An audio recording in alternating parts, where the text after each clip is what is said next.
Hello students, welcome to my channel This Termland. My name is Sid Farman and हम discuss करें class 11 की biology. तो आज हम लास्ट वाला ग्रुप प्लांट किंगडम का डिस्कस करने वाले हैं, दैट इज एंजियोस्पर्म्स। ठीक है ना। एंजियोस्पर्म्स मतलब फ्लावरिंग प्लांट्स। ठीक, में फ्लावर आ जाए तो एंजियोस्पर्म को बोलते हैं सिंपल लैंग्वेज में। होप यही करता हूँ कि बाकी सारे टॉपिक्स अच्छे से क्लियर हो गए होंगे, याद रहे होंगे और आपने उनको रिवाइज भी कर लिया होगा, एक दो बार तो पढ़ लिया ही होगा। ठीक है, तो क्या पढ़ने वाले हैं आज? एंजियोस्पर्म डालते हैं इस पे। चलो आज कलर चेंज करते हैं। Unlike the gymnosperms, where the ovules are naked, in the angiosperms or flowering plants, the pollen grains and ovules are developed in specialized structures called flowers. ठीक है। जिम्नोस्पर्म में क्या था? नेकेड नेकेड थे वहां पे सीड्स, लेकिन एंजियोस्पर्म में क्या होते हैं? फ्लावर्स फ्लावर्स होते हैं। ठीक है ना। उन्हीं में ओव्यूल डेवलप होते हैं। फ्लावर की ओवरी में ओव्यूल डेवलप होता है, उसके बाद ओव्यूल सीड में चला जाता है, कन्वर्ट होता है और ओवरी उसको कवर करके फ्रूट बना देती है। ठीक है ना। In angiosperm, the seeds are enclosed in fruits. Seeds are enclosed in fruits. The angiosperms are exceptionally large group of plants occurring in a wide range of habitats. They range in size from smallest Wolffia to tall trees of eucalyptus और 100 metre. ठीक है, तो यहाँ पे एक और point है, smallest flowering plant कौन है?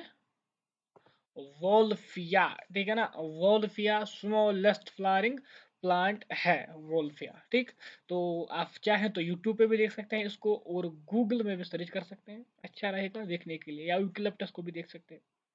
They provide us with food, fodder, fuel, medicine and several other commercially important products. Food भी मिलता है, फोल्डर भी मिलता है, फ्यूल भी मिलता है, मेडिसिन भी, एंड बहुत सारी चीजें। ठीक है, ये तो नॉर्मल सी बात है, ये तो होती रहती है, तो सब प्लांट्स में हम कर सकते हैं। ठीक है ना।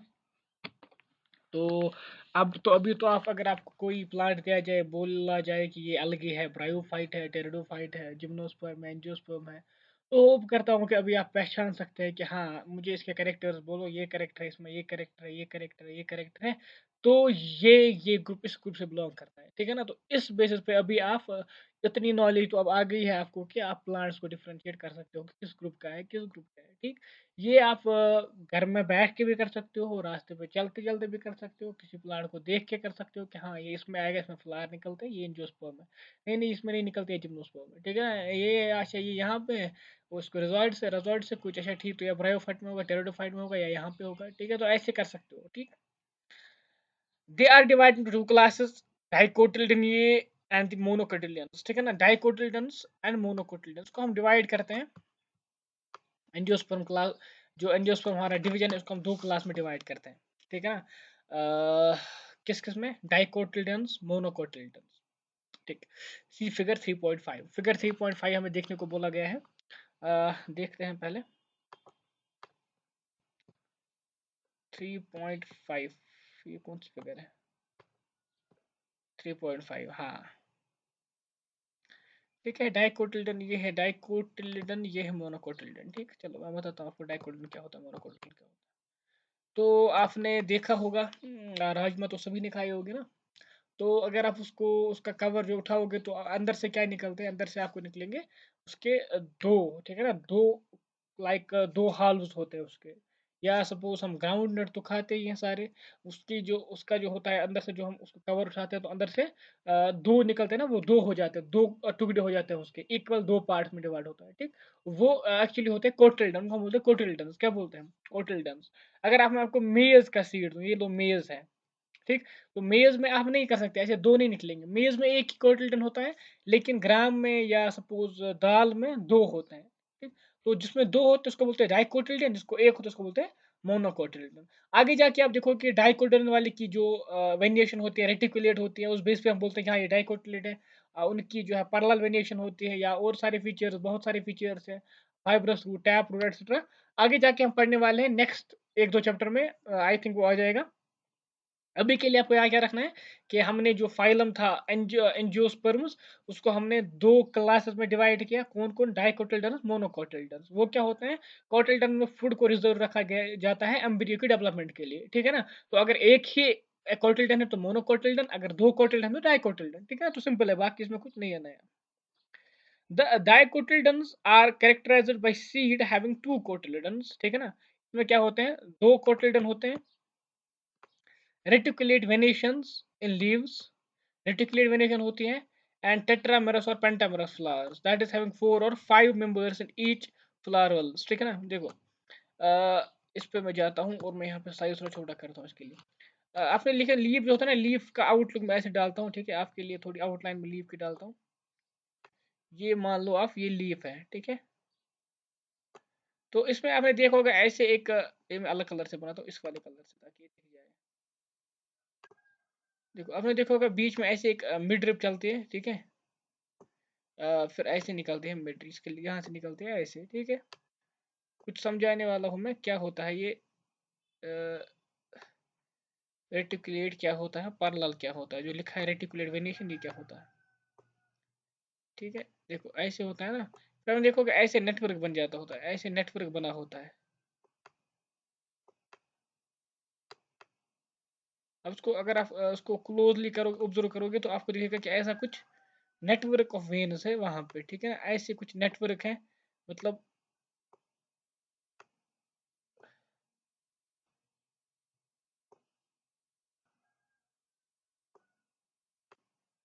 अगर आप उसको ऑब्जर्व करोगे क्लोजली जाके, तो आपको कुछ इस तरीके का दिखेगा कि इस तरीके का कुछ वहां पे नेटवर्क सा बना है वेन्स का।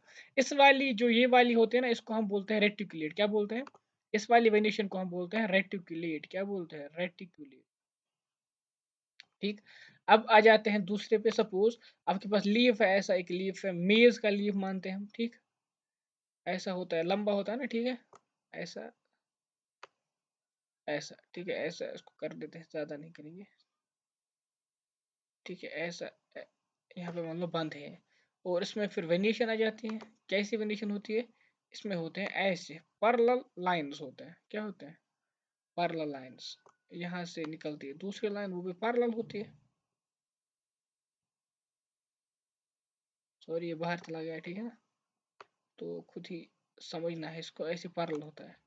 यहाँ पे भी ऐसे पैरेलल, यहाँ पे भी ऐसे पैरेलल, वो एक दूसरे को ओवरलैप नहीं करते, एक दूसरे को क्रॉस नहीं करते, वो नेटवर्क नहीं बनाते, ऐसे पैरेलल होते हैं, ठीक है। दोनों टाइप के लीफ आप देख सकते हो। रेटिकुलेट ज्यादातर आपको मिलेगा, और मोनोकॉट के लिए आपको जाना पड़ेगा, मेज आपको देखना पड़ेगा, शुगर कैन आप देख सकते हो, या ऐसे ही आप ग्रासेस जो होते हैं वो मोनोकॉट होते हैं, दूब ग्रास, लॉन ग्रास जो होता है, या इसी तरह और भी बहुत सारे प्लांट्स हैं, उनमें जाके आप देखोगे तो वहां पे आपको दिखेगा ये वाली वेरिएशन, ठीक है ना, ये वाली वेरिएशन दिखेगी, तो ये होगा, ये कौन है, ये है आपका, इसको हम बोलते हैं पैरेलल वेरिएशन, क्या बोलते हैं, पैरेलल वेरिएशन। तो ये है रेटिकुलेट, ये है पैरेलल वेरिएशन। रेटिकुलेट किन में होता है, रेटिकुलेट होता है आपका डाइकॉट्स में, कितने होता है, डाइकॉट्स में आपको मिलता है रेटिकुलेट, डाइकॉट्स में। और पैरेलल किन में मिलता है, पैरेलल मिलता है आपको मोनोकॉट्स में, मोनोकॉटिल्डन वाले में, ठीक है। चलते हैं अपने टॉपिक पे। तो अगर आपको डाइकोटिल्डन में क्या क्या होता है, टू कोटिल्डन होंगे, आपको रेटिकुलेट वेरिएशन होगी, and leaves and tetramerous and pentamerous flowers होंगे, मतलब जो फ्लावर होगा उसमें जो आप सेपल्स मानो या पेटल्स मानो, ठीक है, सेपल्स होते हैं जो नीचे होते हैं ग्रीन वाले कलर्ड वाले। इसमें यहाँ पे आपको दिखा सकता हूँ, यहाँ पे थोड़ा सा बेटर रहेगा। देखो ये है ना, ये वाला पार्ट जो है कौन सा, ये वाला पार्ट जो है, ये वाला, ये जो है ना, ये ग्रीन जो यहाँ पे है, ये नीचे, ये इसको बोलते हैं सेपल्स, क्या बोलते हैं। और ये जो कलर्ड है इनको बोलते हैं पेटल्स, क्या बोलते हैं, इनको बोलते हैं पेटल्स, इनको बोलते हैं नीचे वाले को सेपल्स, क्या बोलते हैं, सेपल्स, ठीक है। अब यहाँ पे क्या होता है, ये होते हैं टेट्रामेरस और पेंटामेरस। टेट्रामेरस मतलब या तो ये चार होंगे, मतलब ऐसे एक, एक, दो, तीन, चार, ठीक है, या तो मल्टीपल ऑफ चार होंगे, मतलब यहाँ पे पांच, छ, सात, आठ, ठीक है, ऐसे। या तो पांच होंगे, मतलब एक, दो, तीन, चार, पांच, ठीक है, ऐसे होंगे। फ्लावर में पांच होंगे, मतलब पेटल मान लो या सेपल मान लो, या तो मल्टीपल ऑफ पांच होंगे, तो मतलब 10, 15, 20, ठीक। ये किस में होता है, ये आपको देखने को मिलता है डाइकोटिल्डन्स में, ठीक। तो अब आ जाते हैं मोनोकोटिल्डन में क्या होता है। The monocotyledons, the monocotyledons on the other hand are characters by single cotyledon, पहला ही सिंगल कोटिल्डन सीड होते हैं। पैरेलल वेरिएशन होती है, पैरेलल वेरिएशन मैंने आपको दिखाई है। In leaves trimerous flowers having 3 members in each whorl flower whorl, ठीक है। तो आपको यहाँ पे ट्राइमेरस मिलते हैं, मतलब 3 ही व्हर्ल होते हैं, 3 ही पत्ते होते हैं, मतलब 3 ही पेटल होते हैं, 3 ही सेपल होते हैं, या मल्टीपल ऑफ 3 हो सकते हैं। ठीक है, ये किसमें आएगा? मोनोकोटिल्डन। ठीक है, अभी तक तो नॉर्मल बातें हो रही है। मे बी आपने रेटिकुलेट वेरिएशन, पैरेलल वेरिएशन नहीं पढ़ी हो, आई थिंक 10th में हमने पढ़ाई थी। स्टिल अगर आपने नहीं पढ़ी है तो आगे जाके हम नेक्स्ट 1-2 चैप्टर में पढ़ने वाले हैं। एनिमल किंगडम के बाद आई थिंक यही आने वाला है। ठीक है, तो उसमें अच्छे से पढ़ेंगे और डिटेल में पढ़ेंगे। अभी के लिए अभी वो डिस्कस नहीं करेंगे, फिर वहाँ पे मज़ा नहीं आएगा पढ़ने में। ठीक है ना? तो बेटर है कि उतना ही समझे जितना हमारे टेक्स्ट ने अभी दिया है। अगर मैं चाहता तो मैं अभी वो वाला पेज भी यहाँ आपके लिए लाता और वो वाली वेरिएशन भी आपको दिखाता, ये होती है पैरेलल, ये होती है रेटिकुलेट। लेकिन उसको वहाँ पे पढ़ने में अलग ही मजा है, क्योंकि वहाँ पे सारा उसी के मतलब उसी के अराउंड घूम रहा है कि ये पैरेलल है, ये रेटिकुलेट है, उसके बाद लीव्स की फिलोटेक्सी, उसके बाद मतलब वही वहाँ पे मजा आएगा पढ़ने में। ठीक है ना? तो दैट्स वाई बेटर है कि हम वहीं पे पढ़े। यहाँ पे याद रखते हैं मोनोकॉट्स में पैरेलल होता है एंड डाइकॉट्स में रेटिकुलेट।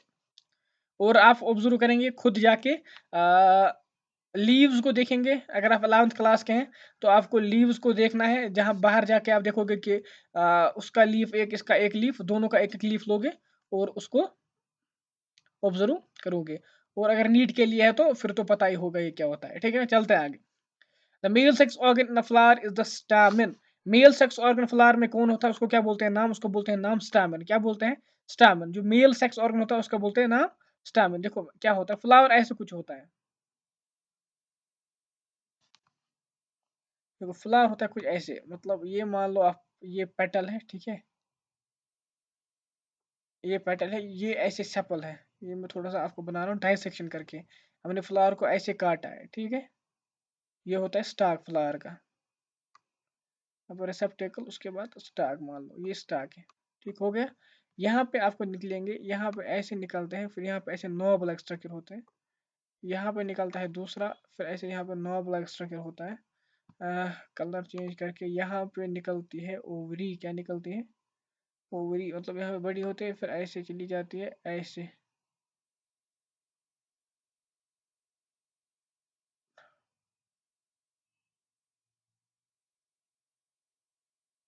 ठीक है, यहाँ पे थोड़ा यहाँ पे टेढ़ा हो गया, वरना ये क्लियर है। इसको इरेज करते हैं।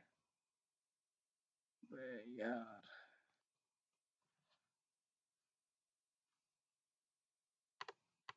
देखो मैं आपको दिखाता हूँ यहाँ पे इरेज करके।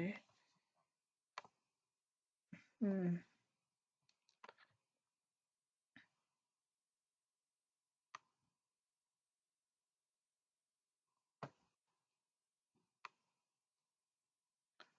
ठीक है, ऐसे होता है। ये कलर लाते हैं, यहाँ पे बनाते हैं अपने स्टामन फिर से। ये होता है स्टामन, ऐसे ऊपर होता है इसको नो ब्लैक स्ट्रक्चर। ठीक है, यहाँ पे दूसरा स्टेमन होता है ऐसे, उसको ऊपर भी 9 ब्लैक स्ट्रक्चर होता है। ठीक, मैं 2 बना रहा हूँ, ये बहुत सारे भी हो सकते हैं। ठीक है, और ये रहा आपका पेटल। देखो अब मैं आपको दिखाता हूँ, जो ये नाम बोलेंगे वो आपको यहाँ पे थोड़ा सा आपको रफ आइडिया आ सकता है उसका। देखो मेल सेक्स ऑर्गन कौन होता है फ्लावर में? स्टामन। स्टामन कौन होता है? ये यहाँ से निकलता है और यहाँ पे ऊपर इसको ये 9 ब्लैक स्ट्रक्चर होता है। ठीक है ना? इसको फिर अलग नाम होता है, फिलामेंट इसको बोलते हैं, ठीक, इसको एंथर बोलते हैं। तो अभी के लिए आपको याद रखना है स्टामन जो होता है मेल सेक्स ऑर्गन होता है। Each stamen consist of cylinder filament with an anther at the tip. ठीक है, ये जो होता है इसको बोलते हैं फिलामेंट, इस वाले पार्ट को। यहाँ पे ये जो 9 ब्लैक स्ट्रक्चर है ऊपर, इसको हम बोलते हैं एंथर। क्या बोलते हैं? एंथर। ठीक है ना? हम्म। Within anthers, the mother cells divide by meiosis to produce microspores, which clusters into pollen grains. ठीक है, यही जो एंथर होते हैं इन्हीं में पोलन ग्रेन्स बनाए जाते हैं। कहाँ कैसे बनाए जाते हैं? पोलन मदर सेल जो होती है, यहाँ पे ये जो पार्ट है ना, ये रुको यहाँ पे मैं कलर चेंज करता हूँ। ये जो है ना, ये वाला पार्ट, ये ठीक है, ये एंथर जो ऊपर लो, ये नो ब्लैक स्ट्रक्चर है, ये जिसको मैं डब्बे में बंद कर रहा हूँ। ठीक, इसमें क्या होता है, इसमें पोलर मदर सेल्स होती है। वो पोलर मदर सेल्स क्या करती है? वो डिवाइड करती है किसके थ्रू? मियोसिस के थ्रू। माइटोसिस नहीं, मियोसिस। मियोसिस तो पता होना चाहिए क्या होता है। ठीक है, इससे पहले मैंने 1-2 बार बता दिया है। तो मियोसिस के थ्रू डिवाइड करके वो एक सेल 4 पोलन ग्रेन्स बनाती है, फिर क्लस्टर में रहते हैं। ठीक, फिर वो डेसिकेट में से पानी निकल जाता है, फिर वो लास्ट पे बाहर आ जाते हैं अलग अलग। तो यहाँ पे वो बन जाते हैं, कौन बन जाते हैं? Pollen grain. तो ये क्या होता है? ये मेल सेक्स ऑर्गन्स होते हैं। आया समझ? ठीक है, ये सिंपल है। आगे जाके और पढ़ने वाले इसके बारे में, एक चैप्टर ही इन चीजों पे है, ठीक है। तो अभी के लिए थोड़ा आपको हिंट दे रहा हूँ मैं। The female sex organ the flower is the pistol, ठीक है। फीमेल सेक्स ऑर्गन कौन है? पिस्टल। ये रहा आपका पिस्टल, यहाँ से लेके यहाँ तक ये पिस्टल है, ठीक है। अब पिस्टल में क्या है? Pistol consist of swollen ovary. Pistol में पहले स्वोलन ओवरी होती है एट द बेस। ये जो यहाँ पे ये स्वोलन पार्ट है, ये दिस इज ओवरी। क्या है? इसको बोलते हैं ओवरी। क्या बोलते हैं? ओवरी। ये कहाँ पे होती है? बेस पे होती है। Along cylinder style, long cylinder, यहाँ से लेके यहाँ तक, ये जो है ये वाला पार्ट, इसको बोलते हैं हम स्टाइल। क्या बोलते हैं? इस वाले पार्ट को जो बीच में है ये, इसको बोलते हैं स्टाइल। क्या बोलते हैं? स्टाइल, ठीक। ओवरी से लेके लास्ट, बट ये जो लास्ट वाला ये चीज है, इससे पहले तक क्या बोलते हैं इसको? स्टाइल। एंड लास्ट पे होता है स्टिग्मा। क्या होता है? स्टिग्मा। ये जो ऊपर वाला पार्ट होता है ये कुछ भी ऐसे प्लेटफॉर्म जैसा होता है जिसपे पोलन्स आके बैठ जाते हैं, ठीक है। इसको बोलते हैं, इस वाले पार्ट को बोलते हैं हम स्टिग्मा। क्या बोलते हैं? स्टिग्मा, ठीक। अब आ जाते हैं और inside the ovary ovules are present. Ovary के अंदर होते हैं ओव्यूल्स, ठीक है। ओव्यूल्स फिर जाके आपके सीड्स बनाते हैं। वो कहाँ पे होते हैं? वो ओवरी के अंदर होते हैं। Generally each ovule has a megaspore mother cell that undergoes meiosis to form four haploid megaspores, ठीक।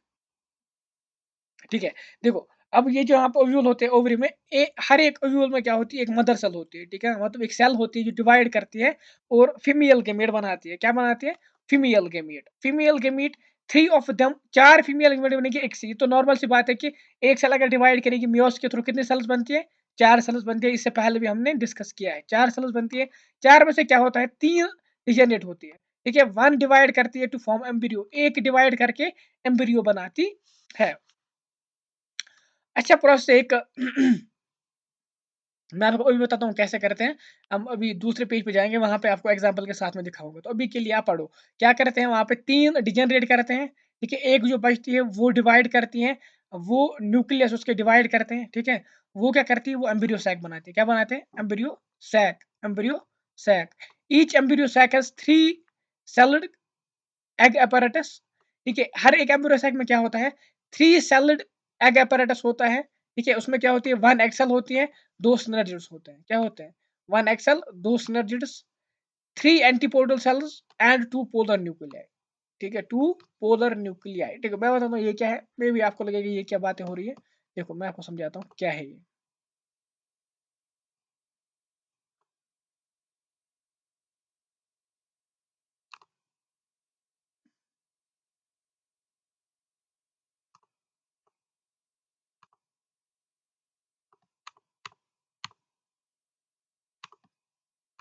देखो क्या होता है।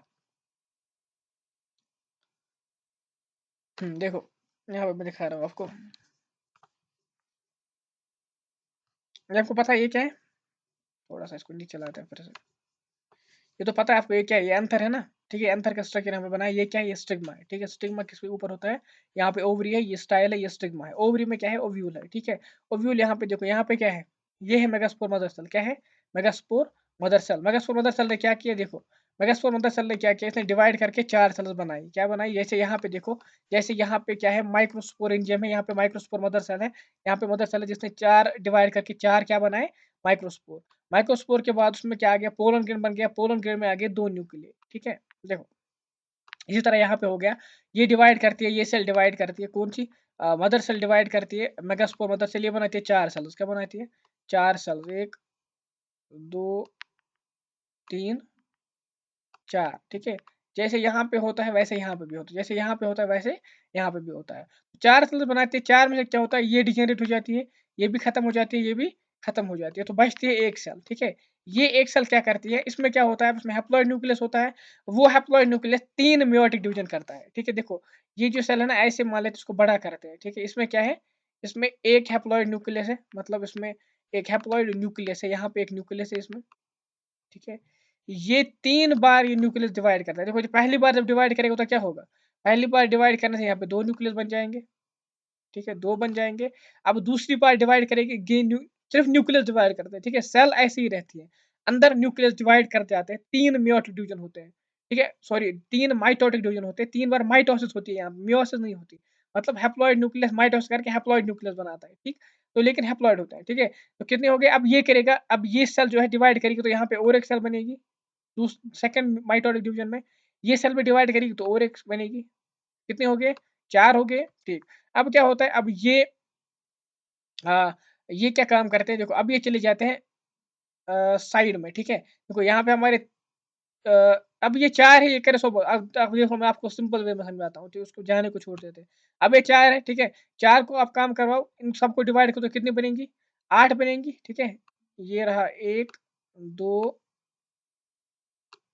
3, 4 कितने न्यूक्लियस आ गए टोटल सेल में? 8 न्यूक्लियस आ गए, ठीक है? यहाँ पे बनाते हैं अब क्या होगा? ये 8 न्यूक्लियस आ गए सेल में, अब ये होता है, देखो क्या होगा? 8 न्यूक्लियस आ गए, तो अब काम होता ये है कि ये जो न्यूक्लियस है, ठीक है? यहाँ पे चले जाते हैं 3, क्या चले जाते हैं? 3, और इन पे वॉल्स आ जाते हैं। इन पे वॉल फॉर्म होते हैं। हो गए 3 यहाँ पे,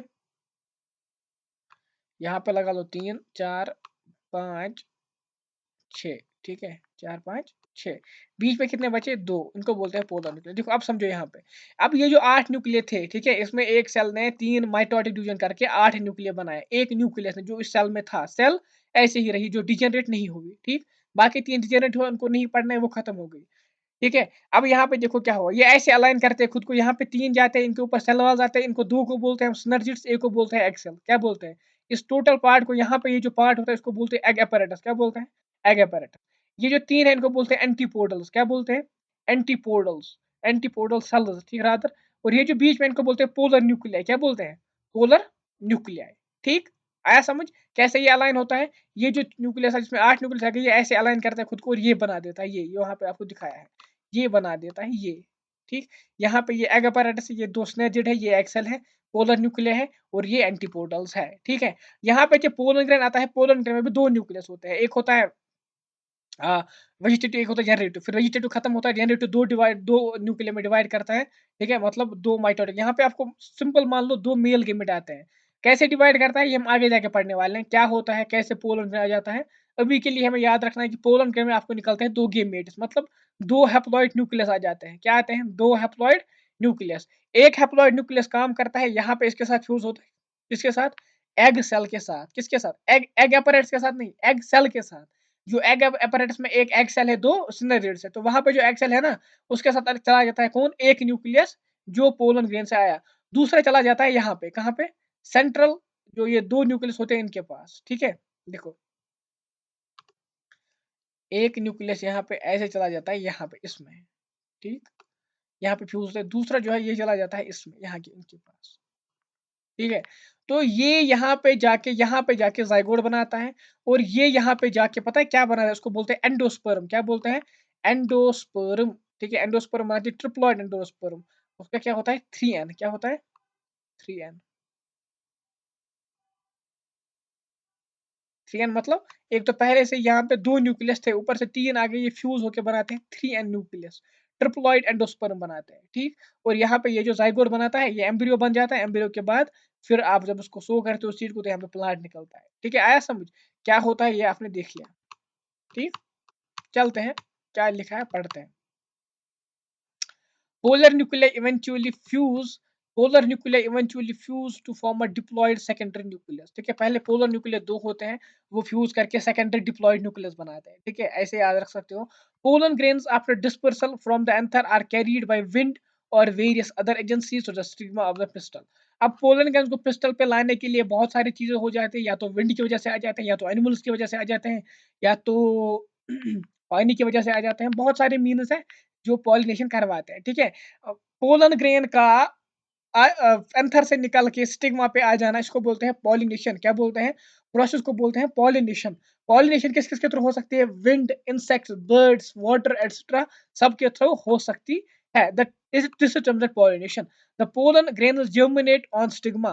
पोलन ग्रेन्स स्टिग्मा पे जर्मिनेट होते हैं, and the resulting pollen tube groves through the tissue of the stigma and style and rich ovule. ठीक है? उसके बाद एक पोलन ट्यूब बन जाता है, ठीक? पोलन ट्यूब बन जाता है। वो पोलन ट्यूब क्या करता है? उसमें पोलन ग्रेन अपने कंटेंट छोड़ देता है, और वो उसको ले जाता है एग सेल के पास एंड पोलन न्यूक्लिया के पास, ठीक है? पोलन ट्यूब ऐसे ट्यूब लाइक स्ट्रक्चर बन जाता है। The pollen tubes enter the embryo sac where 2 male gametes are discharged. One of the male gamete fuses, याद रखना यहाँ पे मैंने अभी बताया है, fuses with egg cell synagamy to form zygote, ठीक है? The other male gamete fuses with the diploid secondary nucleus to produce triploid, ठीक है।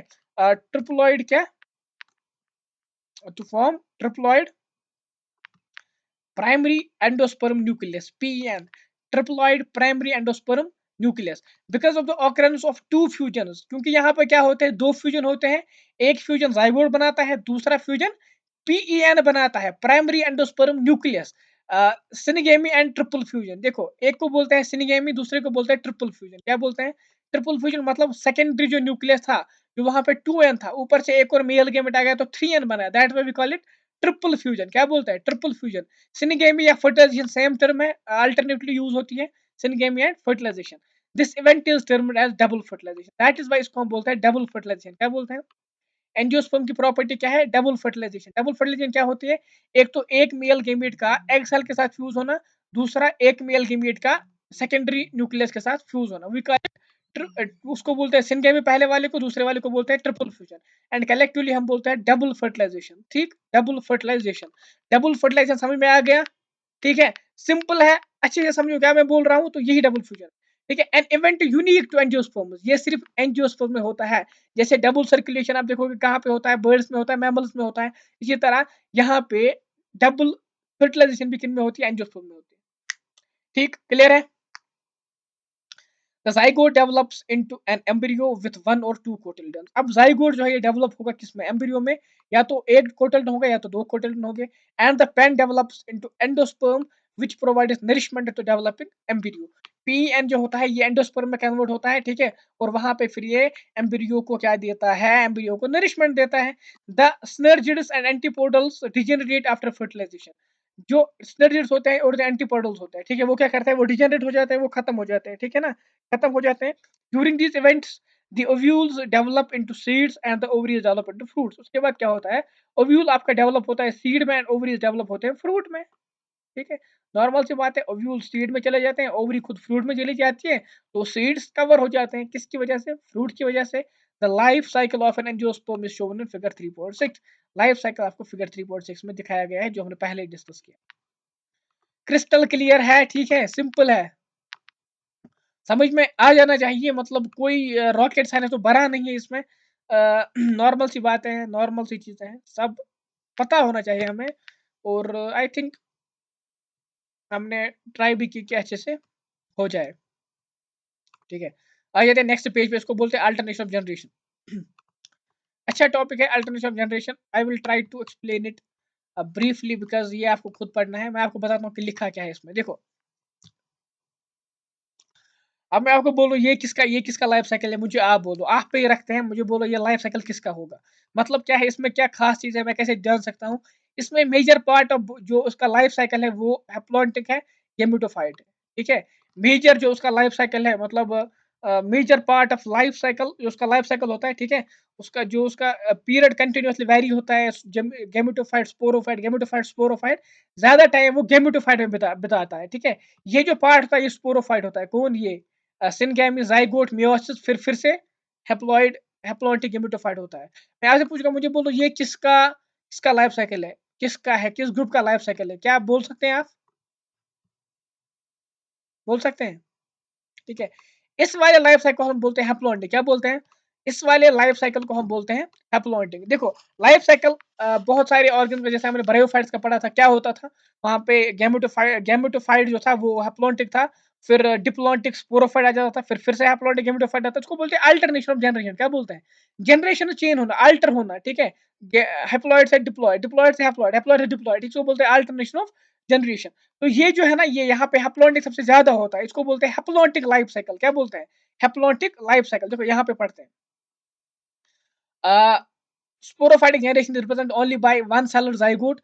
There are no free living sporophyte. Meiosis in the zygote results in the formation of haploid spores. The haploid spores divide mitotically and form the gametophyte. The dominant photosynthetic phase in such a plant is free living gametophyte. The kind of life cycle is termed as haplontic. इसको क्या बोलते हैं, haplontic। कहाँ कहाँ पे होता है, many algae such as volvox, spirogyra and some species of Chlamydomonas represent in the pattern। ठीक है, देखो अब यहाँ पे याद रखना, इसमें हैप्लॉन्टिक लाइफ साइकिल क्या होता है, हैप्लॉन्टिक लाइफ साइकिल वो वाला लाइफ साइकिल होता है जहां पे हैप्लॉन्टिक फेज जो होता है वो डोमिनेंट होता है, ठीक है। हैप्लॉन्टिक वाला डोमिनेंट होता है, फ्री लिविंग होता है, सारा उसी पे डिपेंड होता है। और डिप्लॉन्टिक स्पोरोफाइटिक फेज जो है वो बहुत ही कम होता है, जाइगोट तक ही महदूद होता है, उसके बाद खत्म हो जाता है। ये कहाँ पे होता है, ये आपको मिलेगा, शाबाश, कहाँ पे मिलेगा, ये आपको मिलेगा अलगी में। अलगी में कौन सा एग्जांपल है, वॉलवॉक, स्पाइरोगैरा, क्लाइमेडोमोनास, याद रखते हैं किसी भी हालत में, ठीक है। आपसे डायरेक्ट क्वेश्चन पूछा जा सकता है कि बोलो इनमें से हैप्लॉन्टिक लाइफ साइकिल किसमें है, ठीक है। अगर एग्जांपल याद है तो क्वेश्चन कुछ नहीं है ना, सिर्फ याद रखना है तो क्वेश्चन हो जाएगा। याद रखो एग्जांपल, हैप्लॉन्टिक किसमें है, डिप्लॉन्टिक किसमें है, हैप्लोडिप्लॉन्टिक किसमें है, ठीक। चलते हैं डिप्लॉन्टिक पे। एग्जाम्पल याद रखने, एग्जाम्पल इंपॉर्टेंट है। अगर आपको मे बी जैसे मैं पढ़ा रहा हूँ, आई थिंक ये तो अब समझ में आ जाना चाहिए कि मैं क्या बोल रहा हूँ। स्टिल अगर आपको याद भी नहीं है लेकिन एग्जाम्पल्स याद है तो आपका क्वेश्चन हो जाना चाहिए। देखो यहाँ पे नेक्स्ट पे पढ़ते हैं। On the other extreme, the type of iron diploid sporophyte is dominant. ठीक है, photosynthetic independent phase of the plant. The gametophyte phase is represented by a single few-celled haploid gametophyte. This kind of life cycle is called diploiding. And algae fucus, ठीक है, fucus represent such pattern. याद रखना, algae क्या होते हैं, almost algae जो होते हैं हैप्लॉन्टिक होते हैं, लेकिन algae जो fucus है, जो कि ब्राउन algae है, वो होती है डिप्लॉन्टिक, उसमें डिप्लॉन्टिक लाइफ साइकिल होता है। याद रखना ये एग्जांपल, ये क्वेश्चन नीट में एआईपीएमटी में पूछा गया है, ठीक है। याद रखना किस में डिप्लॉयमेंट होता है, किस किस algae में, फ्यूकस में, याद रखना। In additional all seed bearing plants, gymnosperm angiosperm में, ये हमने पढ़ा है ना, जिम्नोस्पर्म एंजियोस्पर्म में क्या होता है, स्पोरोफाइटिक फेज डोमिनेंट होता है, डिप्लॉयड होता है, उस पर छोटा सा जो बहुत ही कम टाइम के लिए गैमेटोफाइटिक फेज फेज आ जाता है, जो डिपेंड होता है स्पोरोफाइट पे। वो कहाँ पे हमने पढ़ा था, हमने पढ़ा था जिम्नोस्पर्म में, हमने पढ़ा था एंजियोस्पर्म में, ठीक है। तो यहाँ पे याद रखना है कि उनमें क्या होता है, डिप्लॉन्टिक लाइफ साइकिल होता है। Follow this pattern with some variations where in the gametophytic phases few to multicellulars, बस, ठीक है। ये याद रखना, ये सिंपल नॉर्मल सी चीजें, आया समझ। तो अभी क्या याद रखना है, जिम्नोस्पर्म एंजियोस्पर्म में कौन सा लाइफ साइकिल चलता है, डिप्लॉन्टिक चलता है। अलगी में कौन सा चलता है, हैप्लॉन्टिक चलता है। एक्सेप्शन कौन है, फ्यूकस है, फ्यूकस में क्या है, डिप्लॉन्टिक है, ठीक है। क्रिस्टल क्लियर है, ठीक है, आगे चलते हैं। Bryophytes and pteridophytes interestingly exhibit an intermediate condition called haplodiploidy. देखो, अब haplodiploidy क्या है, both phases are multicellular, however they differ in their dominant phases. देखो, मैंने आपको बोला था, जब हमने डिस्कस किया था, देखो यहाँ पे आ जाते हैं इस पे, जब मैंने आपको ब्रायोफाइट पढ़ाया था, मुझे बोलो ब्रायोफाइट में मैंने क्या बोला था, कौन सा वाला डोमिनेंट था, कौन सा वाला डोमिनेंट था, गैमेटोफाइट डोमिनेंट था, हाँ। स्पोरोफाइट किस पे आ जाता, गैमेटोफाइट पे। तो वहां पे डोमिनेंट फेज था गैमेटोफाइट, लेकिन लाइफ साइकिल था हैप्लोडिप्लॉन्टिक। क्यों, क्योंकि स्पोरोफाइट भी जब जब वहां पे गैमीट आपस में फ्यूज करते थे, ठीक है, फ्यूजन हो जाता था, फर्टिलाइजेशन हो जाती थी, तो वहां पे जाइगोट बनता था। जाइगोट माइटोटिकली डिवाइड करके डिप्लॉइड स्पोरोफाइट बनाता था, फिर स्पोरोफाइट स्पोर बना के फिर से गेमेटोफाइट बनाता था, ठीक है। तो इसीलिए वहां पे ये जो है ऑलमोस्ट ये आ, वे रहते हैं, लेकिन डोमिनेंट फेज डिफरेंट है, लेकिन दोनों फेज कुछ अच्छे विजिबल होता है, ठीक है ना, अच्छे टाइम के लिए देखने को मिलते हैं। लेकिन अलगी सॉरी ब्रायोफाइट्स में आपको क्या मिलेगा, डोमिनेंट फेज गैमेटोफाइट, लेकिन टेरिडोफाइट्स में कौन आएगा, स्पोरोफाइट। नेक्स्ट पेज पे चलते हैं, वहां पे आपको अच्छा समझ में आ जाएगा। देखो देखो देखो, यहाँ पे देखो, ऊपर देखो जल्दी, किस पे डिपेंड करते हैं, दोनों किस पे वेरी करते हैं, डोमिनेंट फेज कौन है। A dominant independent photosynthetic thalloid और erect phase is represented by haploid gametophyte and it alternates with the short-lived multicellular sporophyte, totally or partially dependent on the gametophyte forages and carrier nutrition. All bryophytes represent this pattern. मतलब bryophytes में dominant होता है gametophyte, sporophyte आके partially depend होता है या totally depend होता है गैमेटोफाइट पे, ठीक है ना। ये पैटर्न आपको मिलेगा ब्रायोफाइट्स में, ठीक। आ जाते हैं नीचे। The diploid sporophyte is represented by dominant independent photosynthetic vascular plant body. It alternates with multicellular sporophytic or autotrophic independent but short-lived haploid gametophyte. Such pattern is known as haplodiploid life cycle. All pteridophytes exhibit this pattern. ठीक, यहाँ पे sporophyte dominant है, bryophytes में gametophyte dominant है, बाकी सारी चीजें common है, पढ़ सकते हो, नॉर्मल चीजें लिखिए, कोई रॉकेट साइंस नहीं भरा है, ठीक है। Interestingly while most algae but general are haploitic, some of them such as ectocarpus। देखो algae क्या थी, algae में कौन सा लाइफ साइकिल था, जल्दी बोलो कौन सा था, हैप्लॉन्टिक था, हाँ हैप्लॉन्टिक था। लेकिन एक्टोकार्पस, पॉलीस्पोनिया, कैल्पस आर हैप्लोडिप्लॉइडिक। कौन कौन? एक्टोकार्पस, पॉलिस्फोनिया एंड कैल्पस, ये है haplodiplontic. Fucus and algae is an diplontic. याद रखना ये एग्जांपल है, यही इंपॉर्टेंट है इसमें। ये जो हमने ये अल्टरनेशन ऑफ जनरेशन पढ़ा, इसमें सिर्फ दो चीजें इंपॉर्टेंट है, क्या? एग्जांपल्स एंड कौन से ग्रुप में मेजोरिटी वाला कौन सा लाइफ साइकिल पाया जाता है। ठीक है, सपोज अलगी में क्या पाया जाता है? हैप्लॉन्टिक। एक्सेप्ट क्या क्या? एक्टोकार्पस, पॉलिस्फोनिया, कैल्पस, उनमें हैप्लोडिप्लॉन्टिक है, फ्यूकस में डिप्लॉन्टिक है। बाकी कुछ नहीं है, बाकी यही याद रखना है आपको, यही एग्जाम्पल याद रखनी है, बाकी तो हो ही जाएगा। ठीक है ना? मैं यहाँ पे इतनी जोर से इसलिए बोल रहा हूँ, इतना इंसिस्ट इसलिए कर रहा हूँ क्योंकि यहाँ से क्वेश्चन आ गए हैं, क्वेश्चन पूछे गए हैं। ठीक है, तो यहाँ से क्वेश्चन फिर से उठाए जा सकते हैं, क्वेश्चन फिर से पूछे जा सकते हैं। ठीक है, तो इसी के साथ हमारा प्लांट किंगडम वाला चैप्टर कंप्लीट हो गया। होप करता हूं कि समझ में आ गया होगा, याद रहा होगा। कोई ऐसा पॉइंट होगा जो डिस्कस नहीं हुआ होगा, अगर आपको खुद पढ़ के समझ में आ जाता है तो बेटर है, नहीं आता है तो कमेंट सेक्शन में बताइएगा, मैं नेक्स्ट लेक्चर में आके फिर से डिस्कस करूंगा। ठीक है, हमारे साथ जुड़ सकते हैं आप इंस्टाग्राम, टेलीग्राम पे, लिंक डिस्क्रिप्शन में मिलेगी आपको।